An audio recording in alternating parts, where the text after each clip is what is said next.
안녕하세요. 남편과 연애한 지 반년이 다 되어 갈 때쯤 시어머님을 처음 뵙게 되었습니다. 절 보시고는 마음에 들어 하셨고, 저희 둘은 생각지도 못한 결혼을 진행하게 되었어요. 전 인천에 살고 있었고 남편은 부산 사람이거든요. 일주일에 한 번 보냐 데이트 중이었는데 장거리다 보니 왕복이 힘들고 들어가는 돈도 만만치 않더라고요. 그래서 그러셨는지 시어머니는 결혼을 서둘러야 한다 하셨고 생각보다 결혼이 빨리 진행되었어요.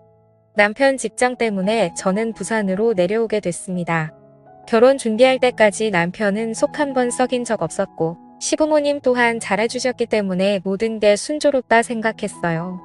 몇 달 동안 남편 뒷바라지 때문에 시어머니는 집 얻어 공고하다가 결혼하라 하셨고 그렇게 했습니다. 운수는 과하지도 모자랄 것도 없이 남들 하는 만큼 해왔고 들어가는 돈이 많아 검소하게 꾸며가며 행복하게 하루하루를 보냈습니다.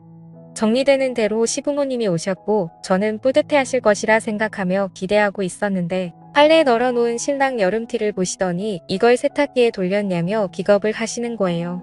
이건 이렇게 널면 안 된다부터 시작하셔서 이건 어떻고 저건 어떻고 집에서 엄마 하시는 거 가끔 도와드린 게 전부라 아는 게 없던 저는 뭐든지 네 잘하겠습니다 하며 대답했습니다. 살림은 처음 하는 터라 어머님이 시키는 대로 하려고 노력했죠. 근데 빨래 가지고 너무 나무라셔서 어머님 이건 이래서 이랬고 저건 저래서 이랬다고 하시는 식으로 몇 마디 대꾸를 했어요. 그런데 그 말이 걸리셨나 봐요. 그 다음 날이 일요일이라 신랑이 쉬는 날이었거든요. 평일에는 아침 6시에 일어나 밥하고 신랑 아침 차려주고 해서 일요일은 늦게까지 잡니다. 어머님이 아침 8시에 신랑한테 전화하셨고 신랑은 졸린 듯이 전화를 받았죠. 아직도 자냐며 안 왔다고 그냥 끊으시더라고요. 그러고 다시 잠이 들었는데 남편 전화벨이 울렸습니다. 시계를 보니 30분이 지난 8시간이었고 저를 바꾸라는 겁니다. 전잠에서 덜 깬 목소리로 최대한 또랑또랑하게 말하려 했었습니다. 아직도 자냐며 신랑 아침도 안 주고 뭐하냐 하시는 거예요. 지금 밥할게요. 죄송합니다. 라고 대답해드렸고 이어서 어제 일을 숨도 안 쉬시며 말씀하셨습니다. 그렇게 잠이 덜 깬 채로 30분 동안 앉아서 고개를 푹 숙인 채 시어머님 말씀을 다 들었습니다. 이야기의 요점은 어제 빨래 얘기할 때 제가 버릇 없이 대꾸 있다는 것과 웬만한 건 다 손빨래를 하라는 것 그 얘기만 30분 동안 하는 거였고 그걸 옆에서 보며 키득거리는 신랑이 미웠지만 시집 오면 원래 이런 거구나 하며 긍정적으로 생각하기로 했습니다. 그러다 사정에 의해 시어머님 집과 2시간 거리의 집에서 1시간 조금 안 되는 거리의 집으로 다시 이사하게 됐어요. 시어머님은 도와주시겠다고 오셨고 설거지 수세미부터 시작해서 이건 이래서 이랬고 저건 저래서 이랬다고 하시며 저는 말씀하시는 걸 다 들으며 차분히 정리했어요. 작은 거 하나하나 제 집이기 때문에 제 방식대로 꾸미고 싶은 것도 다시 시어머님 방식대로 해야 했고 어머님 가시면 다시 꾸며야지 하는 마음으로 다 받아주었습니다. 하지만 시부모님은 하루가 멀다 하고 오셨습니다. 어머님이 시계를 달아놓은 위치에 시계가 없으면 서운해하실까봐 떼지도 못하겠다군요.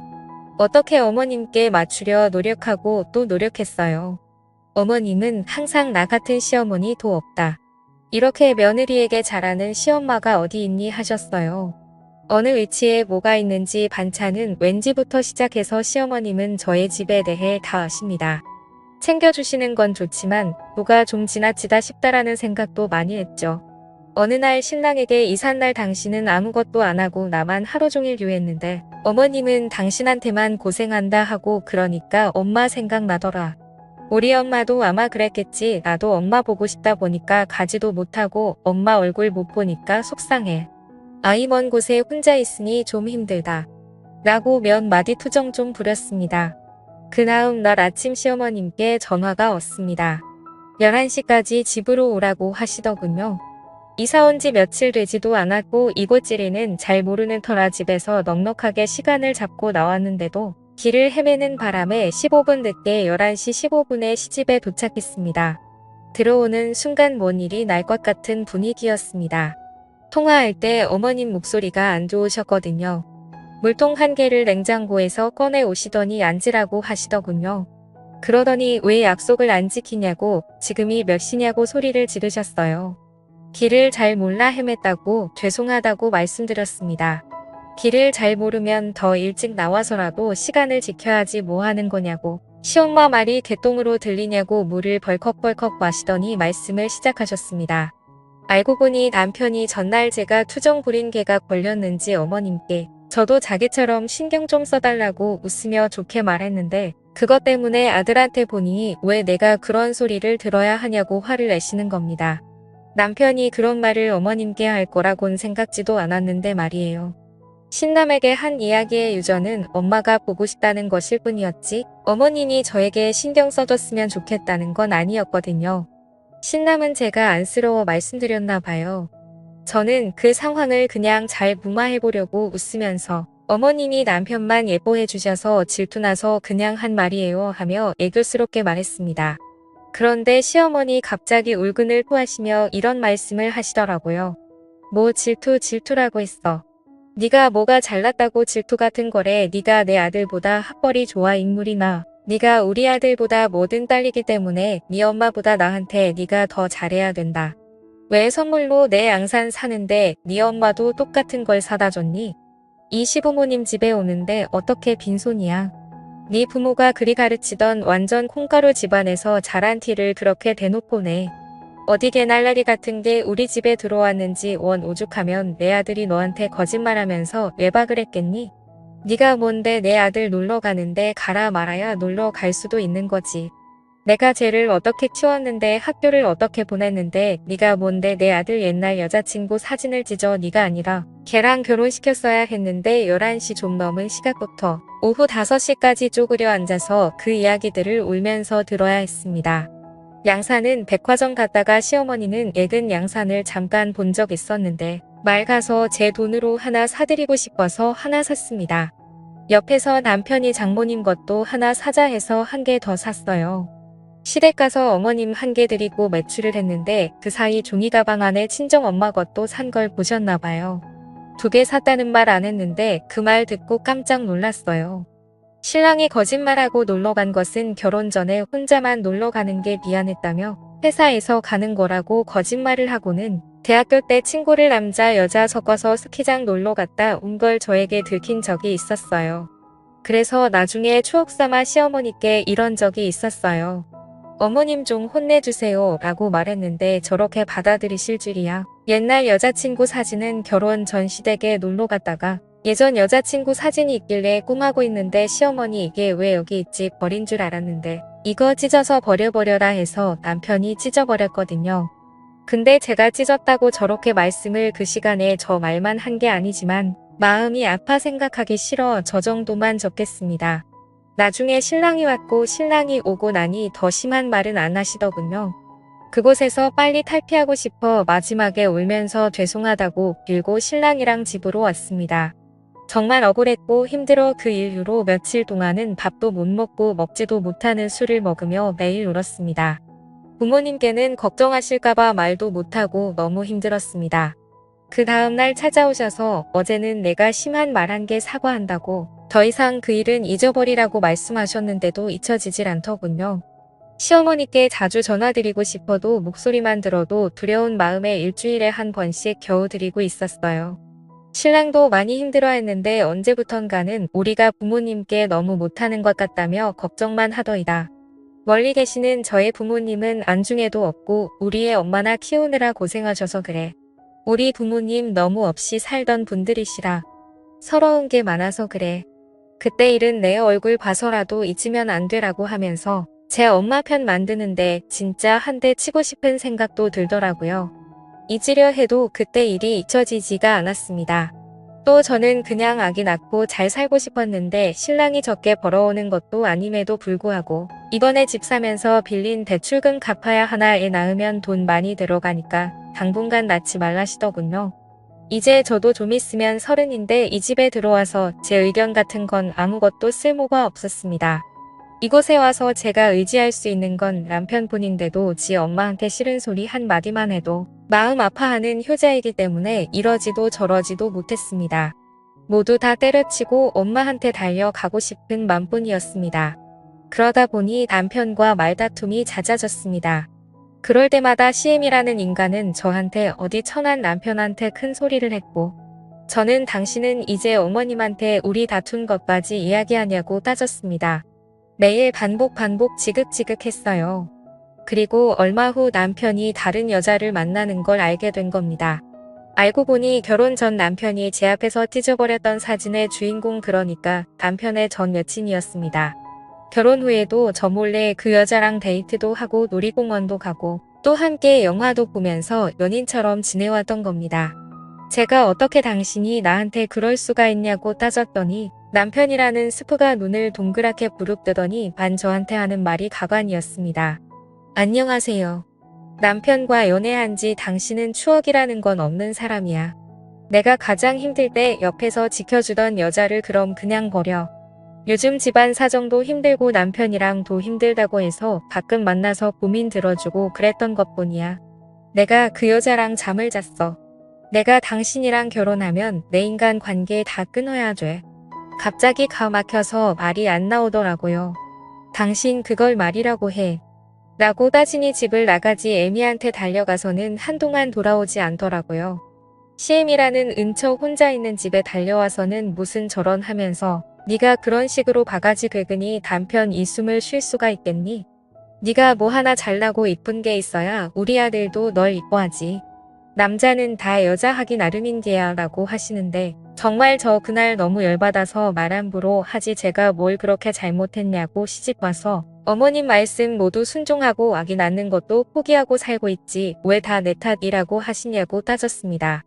그렇게 제가 싫으시고 못마땅하면 이혼하겠다고 당신 아들 그냥 내리고 평생 사시라고. 나는 당신이랑 당신 아들 모두 감당 못하겠다고 위자료 준비하라고 큰 소리를 쳤죠. 그랬더니 어머님 엄청 놀라는 눈치였습니다. 저는 어머님 앞에서 당장 짐을 싸서 친정에 갔습니다. 정말 이혼할 각오를 하고요. CM이는 제 짐을 뱉더니만 어디 어른 앞에서 건방지게 뭐 하는 짓이냐고 네 애미 애비한테 그렇게 배워 먹었냐고 소리를 지르시더라고요. 그래서 저도 큰 소리로 왜 자꾸 우리 부모님 욕하시냐고 우리 부모님이 도대체 어머님한테 뭘 그렇게 잘못했냐고 따지니 저를 이렇게 키운 게 큰 잘못이라고 하시대요. 더 이상 할 말도 없고 말도 섞기 싫어서 나왔습니다. 그렇게 한 달이 지났습니다. 저는 편의점 아르바이트를 시작했어요. 걱정하는 부모님 얼굴도 보기 힘들었지만 다시 그 집에 들어가는 게 더 힘들더라고요. 버는 돈 없이 부모님께 손 벌리는 것도 싫었기에 일을 시작한 겁니다. 그동안은 남편은 하루가 멀다 하고 연락을 했습니다. 우리 엄마 걱정 그만 시키고 당장 와서 무릎 꿇고 빌고 돌아오라고요. 남편은 자기가 바람핀 것도 아닌데 왜 제가 집을 나가냐고 이제 좀 철 좀 들라고 저한테 다그치더라고요. 어이가 없어서 정말. 그래서 제가 딱 잘라 말했습니다. 내가 정말 들어가길 원하면 네가 만나는 여자들 다 정리하고 네 부모랑 나 사이에서 처신 잘하라고요. 그랬더니 며칠 연락이 없던 남편은 미안하다고 이제 다른 여자 안 만나겠다고. 엄마한테도 이제 다시는 저한테 함부로 말하지 못하게 중간 처신을 잘하겠다고 하더라고요. 저는 저희 부모님 걱정시키는 것도 싫고 또 남편을 믿고 싶은 마음이 남아있던지라 못 이기는 척 다시 집에 왔고 그 후로 CM이도 또다시 저희 집에 찾아와서 잔소리를 하기 시작했습니다. 그때마다 저는 남편에게 전화를 했어요. 그럼 남편은 엄마 바꿔달라고 말하고는 CM이한테 아들 이혼시키기 싫으면 제발 좀 그만 좀 찾아오라고 소리를 질렀습니다. 덕분에 언제부턴가 시어머니의 저희 집 출입은 잠잠해지는 듯 했습니다. 남편 또한 퇴근 후에 바로 집에 들어왔고 주말에도 저와 시간을 보내려 노력했어요. 그 후 저희는 이세를 갖기 위해 꾸준히 노력했습니다. 허나 배란일을 계산하고 병원을 다니며 1년이 넘도록 노력해도 아이는 생기지. 저는 깊은 슬픔에 빠졌고 그때부터 다시 시어머니의 저희 집 방문이 잦아지기 시작했습니다. 애 낳는 게 미루라고 할 땐 언제고 어디서 해도 못 낳는 애가 우리 집에 들어와서 대를 끊어놨다느니 하는 소리를 매일 같이 하시며 제 마음을 너덜너덜하게 만드셨어요. 그리고 언제부턴가 남편은 더 이상 제 편이 아니었습니다. 남편이 늦게 오는 날이 다시 많아졌고 수상한 행동들을 하기 시작했습니다. 저는 그리고 결국 남편의 뒤를 한번 켜보기로 했습니다. 그리고 남편이 퇴근하는 시간 1시간 전부터 남편 회사 입구가 잘 보이는 카페에 안아지려 봅니다. 그런데 남편 퇴근 시간이 한참 지났는데도 회사에서 나오질 않는 겁니다. 이상하다 싶어서 1시간, 2시간, 5시간 계속 기다리는데 남편에게 연락이 왔습니다. 왜 집에 없냐고요? 어딜 간 거냐고 당황한 저는 친구 만나는 중이라고 말하고는 집으로 돌아왔는데 남편이 씻고 잘 준비를 하면서 투덜투덜 거리더라고요. 이상하다 싶었던 저는 다음날 훨씬 일찍 남편의 그 카페에 갔습니다. 그리고 기다리는데 분명 남편의 퇴근 시간이 7시 반이라고 했는데 세상에 6시 정각이 되기도 전 급하게 남편이 회사에서 나와 어디론가 가는 겁니다. 그리고는 바로 택시를 잡아 탔습니다. 저는 급한 마음에 바로 카페에서 나와 마침 그 뒤에 오던 택시를 잡아 타고 남편을 미행하기 시작했습니다. 별로 멀지 않은 거리의 한 아파트에서 내린 남편은 서둘러 아파트 건물 안으로 들어갔고 저도 뒤따라 들어갔어요. 그런데 들어가자마자 봤더니 남편은 없었고 엘리베이터에도 사람이 없었어요. 그때 문득 1층이구나 싶더라고요. 저는 확인을 위해 몰래 2층에 숨어 있었습니다. 귀를 쫑긋하고 기다렸어요. 엘리베이터를 타는 사람들 소리 말고는 딱히 다른 소리는 없었습니다. 그리고 몇 시간이 지나 1층 문이 열리는 소리가 들리더니 남편의 목소리가 들렸어요. 또 올게. 저는 심장이 터지는 줄 알았습니다. 남편이 떠나고 나서 또 한동안 저는 2층 구석에서 추라하게 쪼그려 앉아 있었어요. 그리고 용기를 내서 남편이 나온 그 집 초인종을 눌렀습니다. 누구세요? 아까 남편과 대화하던 여자의 목소리가 들렸고 저는 제 남편의 이름을 대며 김선준 씨 아내 되는 사람이다. 라고 말했습니다. 그랬더니 문을 열어주는데 그 여자 등 뒤에 아이가 새근새근 자고 있더군요. 저는 당황하는 여자의 얼굴을 바라보며 집 안으로 들어갔고 그 안에서 못 볼 꼴을 보고 말았습니다. 그 여자 내 집 거실에 걸려있던 사진. 제 남편과 찍은 사진이었어요. 심지어 아이와 셋이 찍은 사진은 최근 사진 같아 보였습니다. 그렇습니다. 제 남편은 두 집 살림을 하고 있었던 겁니다. 너무나 어이가 없던 저는 정신을 잃을 뻔했습니다. 그 여자에게 당신 이 남자 가정 있는 거 알았냐고 물으니 아무 말도 못하더니만 끝내 오열하며 말하더군요. 오래전부터 사랑했던 남자고 결혼까지 생각했었는데 어머님이 반대하셔서 못했다고. 그래서 포기하고 지내고 있었는데 어느 날 제 남편이 이혼했다고 하면서 돌아왔고 그날 실수로 가진 아이가 태어나서 결혼식을 미루고 살아온 거라고요. 시어머니도 이 사실을 아시냐 했더니 어머님도 이혼했다고 분명히 말했고 아이를 가지고 나서부터는 정말 며느리처럼 잘 대해주셔서 생각도 못했다고 하는데 저한테는 애기 미루라고 조명했던 사람이 막상 손주가 생기니 그렇게 좋았나 봅니다. 정말 눈물만 나더라고요. 그러면서 정말 본인도 몰랐다고 뭔가 이상하다고 생각은 했지만 뱃속의 아이 때문인지 의심이 드는 일이 있어도 무시하려고 애쓰고 살아왔다고. 그런데 제가 김선준 씨 아내 되는 사람이라고 말하는 순 모든 것들이 이해가 됐다고 본인도 피해자라고 하더라고요. 그런데 이 여자 저한테 이렇게 알게 된 게 그냥 자기 아이 아빠랑 이혼을 좀 해주라고 하더라고요. 저는 그렇게는 못하겠다고 당신이 진짜 아무것도 몰랐다는 거 못 믿겠고 당신한테 상간녀 소송도 하겠다고 했더니 본인은 정말 아무것도 몰랐다고 하면서도 자꾸만 우리 아이를 봐서라도 제발 그냥 조용히 이혼해달라고 하고 말하면서 우는데 지 엄마가 우니 그 엎혀있던 아이도 서럽게 울더라고요. 마음이 약해져선 다시 집으로 들어가니 남편이 있었고 남편은 왜 요즘 당신 늦게 들어오냐고 도대체 어떤 놈을 만나고 오는 거냐며 추궁을 하더이다. 지가 그런 짓거리들을 하고 다니 이 남도 그럴 거라고 믿나 보더이다. 저는 어떻게 하면 시애미를 비롯해서 남편 그리고 그놈에게 복수를 할 수 있을지 고민이 됐습니다. 이대로 당하고 살아선 안 되잖아요. 저는 소송을 이기는 방법밖에는 없단 생각에 증거를 모으기로 했고 그날 밤 그 여자에게 전화를 걸어 통화 내용을 녹음했습니다. 저는 그 여자가 의심하지 않게끔 나 몰래 내 남편 만난 게 솔직하게 말해라. 모든 것을 몰랐다는 게 나는 믿을 수 없다. 솔직하게 말해주면 내가 용서해주고 이혼해주겠다고 했어요. 그랬더니 그 여자 정말 몰랐다고 하더라고요. 미안하다고 하면서 말이에요. 나는 남편이 그녀를 만나는 장면을 다시 비행해서 증거를 잡기 위해 다음 날 또 남편의 직장 앞에서 기다리고 있었습니다. 남편이라는 놈은 또 신나게 6시 좀 안 되게 나와 택시를 잡더군요. 나는 미리 불러놓은 택시를 잡아 타고 남편을 따라갔습니다. 그런데 남편은 그 아파트로 가는 게 아니라 다야가 원농촌으로 들어가던 이만한 빌라 앞에서 내리더라고요. 아직도 그 빌라 이름이 기억이 나네요. 한마음 빌라. 빌라 이름과는 반대로 이동 마음은 도대체 몇 개인지 모르겠더라고요. 또 어떤 년을 만나러 왔나 싶어 뒤따라 들어갔는데 그 빌라 꼴에 엘리베이터가 있는데 남편이 들어가고 나서 3층에서 멈추더라고요. 오, 3층이구나. 나는 뒤따라 엘리베이터를 타고 4층에서 내려 1층을 내려갔습니다. 혹시라도 엘리베이터 앞에서 마주칠 것을 대비해서 말이에요. 남편은 이미 사라져 있었고 1층에 두 집이 있었던 터라 어떤 집에 들어갔는지 알 수가 없었어요.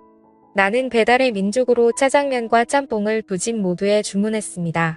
배달원은 10분도 안 돼 와주었고 두 집의 초인종을 눌렀어요.